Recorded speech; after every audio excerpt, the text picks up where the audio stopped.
Greetings from the Washington, D.C. office of the National Cattlemen's Beef Association. We appreciate the opportunity to bring you a quick update on all the issues that we're working on here during the month of May in Washington, D.C.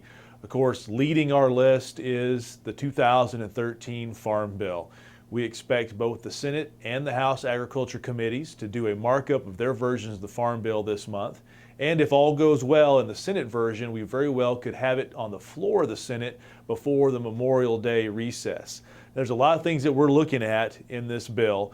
The biggest is whether or not the agreement language between the Humane Society of the United States, HSUS, and the United Egg Producers, UEP, will be included in the Senate version of the Farm Bill. We were initially told that it was included. We were able to generate a lot of opposition to that.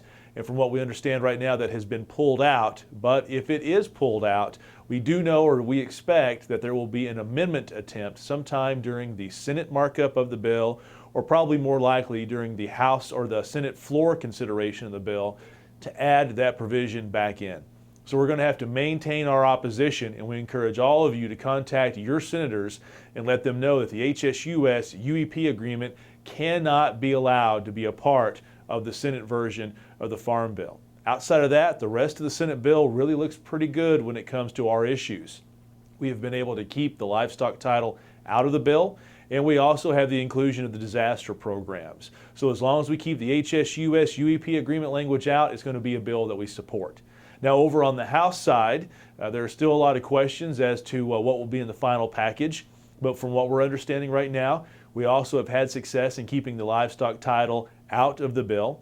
And we also have a very strong disaster program. As you all know, the disaster programs have been out now for 2 years.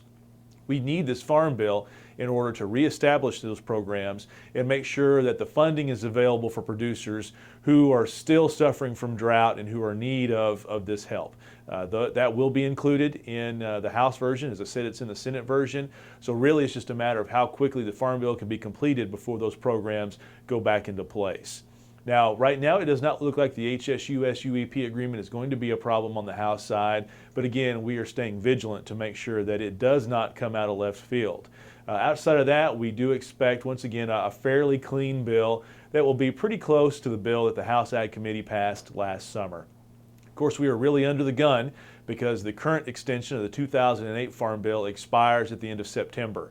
So we need to get this bill passed and passed quickly. And we're really running out of time. Even though here we are in May, they have a Memorial Day recess, a 4th of July recess, and then of course they're gone for about 6 weeks in August and early September.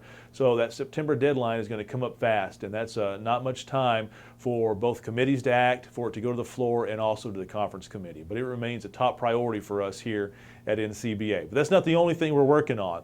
Of course, you continue to hear a lot in the press about immigration and the efforts by Congress to reform immigration. We have two main priorities. One is to make sure that we have a robust and very strong border security program to make sure that we're protecting our members who have ranches down on the southwestern border with Mexico.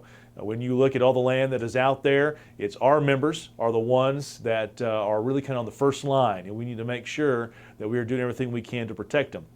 But we also need to make sure that we have access to a legal workforce, not only on our farms and ranches, but also in the feedlots and in our packing and processing plants. So we are working with both the House and the Senate to make sure that whatever provisions come out provide for a year-round guest worker program to make sure that we have something more than just a seasonal program that we have had in the past.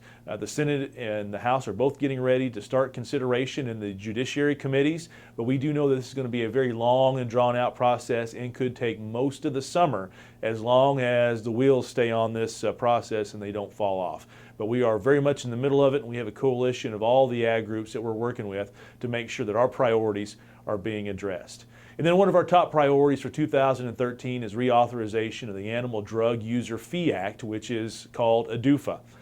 We do expect a clean reauthorization of ADUFA, which is a great position for us to be in because we had really expected amendments to be offered that would limit our ability to use antibiotics. So far, we have been able to keep those at a minimum and from coming up, and we're happy about that. It looks like we'll probably get the bills out of committee with no amendments attached. Then we'll have to make sure we get it off the floor.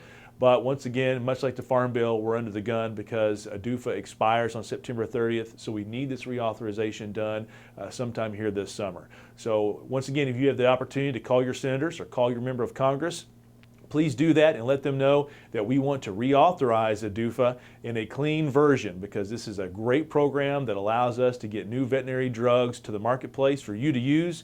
But at the same time, we need to make sure that the activists are not successful in limiting our use of antibiotics and any other veterinary drugs that we have at our disposal. So that's a quick update of what's going on here in May in Washington, D.C. As always, if you have any questions, please give us a call here at the Washington, D.C. office. We appreciate your membership in NCBA. We appreciate your support, and we look forward to giving you an update next month.